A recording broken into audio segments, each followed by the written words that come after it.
Did you know that science has proven beyond a shadow of a doubt that if you take the bladder of a red deer and pack it full of yarrow flowers and then dry it in the summer sun and bury it over the winter, you are guaranteed to improve your vine's affinity for elemental sulfur? And if that doesn't work, then at the very least, you've got yourself one of the most epic jump scares ever for next time your vineyard interns go hunting for compost. Now, what I've just described is preparation 502, which is one of 9 official preparations described by Rudolf Steiner in 1924 during a series of agricultural lectures, which later got turned into a tome published as Agriculture, Spiritual Foundations for the Renewal of Agriculture. And really, it only gets weirder from there. Some of the other preparations include things like stuffing a pig skull with oak bark and fermenting it in a swamp, which sounds like a deleted cutscene from Elden Ring. Or if you prefer, you can take a cow intestine and pack it full of chamomile, as though a charcuterie had a love child with a horticultural textbook. And in case you were wondering, that one is supposed to improve your plant's ability to harmonize nitrogen. Trust me, bro, it's legit. And of course, if you're a little squeamish or perhaps just vegan and you don't really want to be sticking your hands into the squidgy bits on the back end of a bovine, well then you can settle with simply producing yourself a little bit of horsetail plant tea, which, while there are no organs required, it's been said that the smell alone could be categorized as a biological weapon.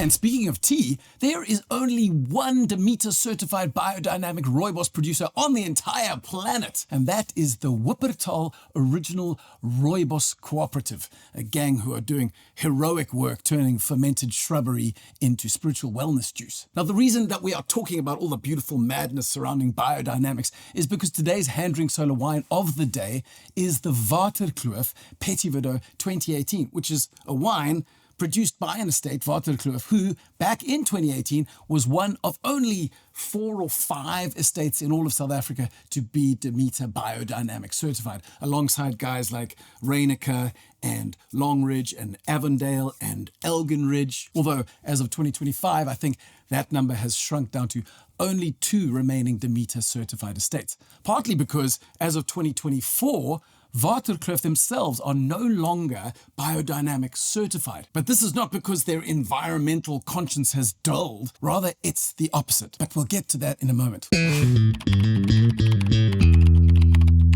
The wine of the day was made by winemaker Nadia Barnard Langenegger, who has been cellar master at Waterkloof for over 10 years. Nadia Barnard Langenegger has become something of a legend in the unofficial wine ward of the Helderberg. She studied enology at the University of Stellenbosch, and after graduating worked at places in South Africa like Flagstone, but then also chased harvests in countries like Australia and France and New Zealand before she finally came back to South Africa and joined Waterkloof in 2009. And then it was only 4 years later that she was promoted to cellar master in 2013. Nadia has always cited Burgundy as her ultimate Venus source of inspiration, which is kind of comical then due to the fact that she finds herself working in the vineyards with tannic monster cultivars like Mourvèdre and Cabernet Sauvignon and Petit Verdot. But then again, perhaps it really is that mismatch between her Burgundian inspirations and these rather tannic little beasties in the vineyards that is what makes Waterkloof's red wines all seem to land in this beautiful crossover zone that is somewhere between a brooding monster wine and a live cat burglar wine. And that's one of the reasons I find their range so fascinating. Stellenbosch legend has it that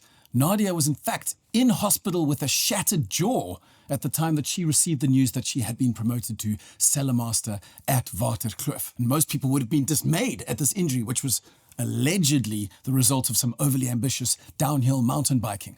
But Nadia was not to be perturbed because the doctor on call acted swiftly and prescribed 1 cow's bladder packed with chamomile twice daily. And now she's right as rain. I'm just kidding. That last part's not actually true. Don't try that at home.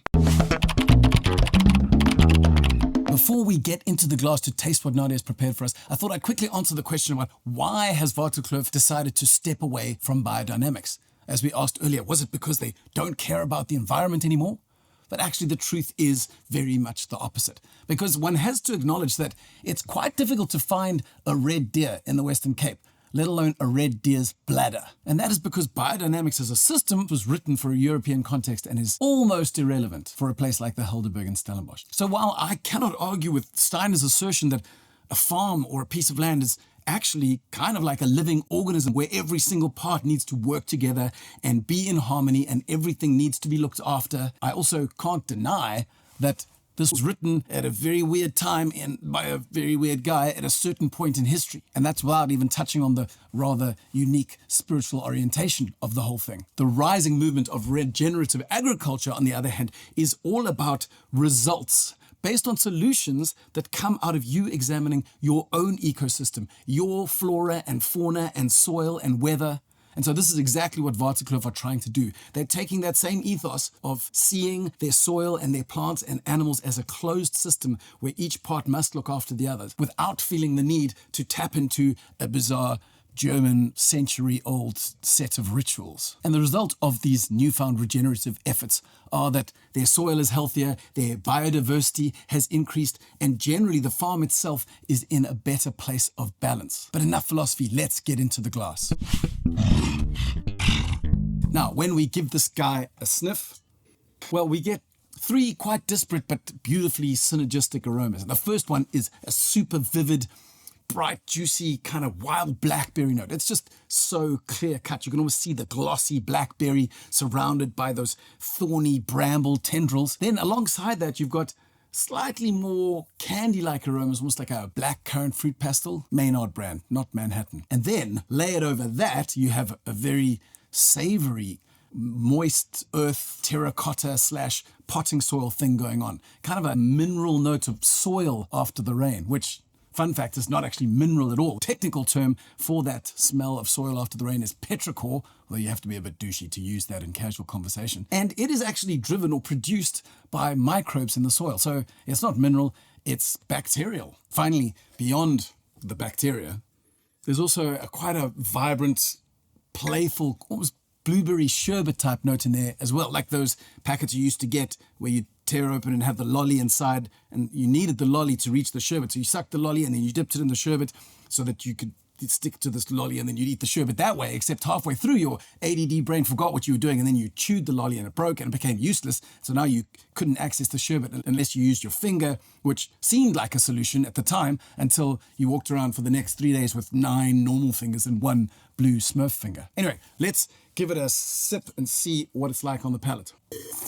Well, you kind of nailed up front with an amazing 1-2 combo of classic PV and very not classic PV, because what you get up front is beautifully concentrated, high acid, intense black fruit, like I mentioned earlier, blackberries and blackcurrant, and that acidity is amazing. It's quite powerful. But then what follows is some rather gentle tannic structure, which is not classic PV, because Petit Verdot, for the most part, is reputed to be full of rather brawny tannins, and this is true generally. Part of the reason for this lighter stepping feel is because this wine is on its way to being a decade in bottle, but also, I think, because of Nadia's clever winemaking, her Burgundian inspiration, and the fact that she's trying to create intensity while practicing restraint in the cellar.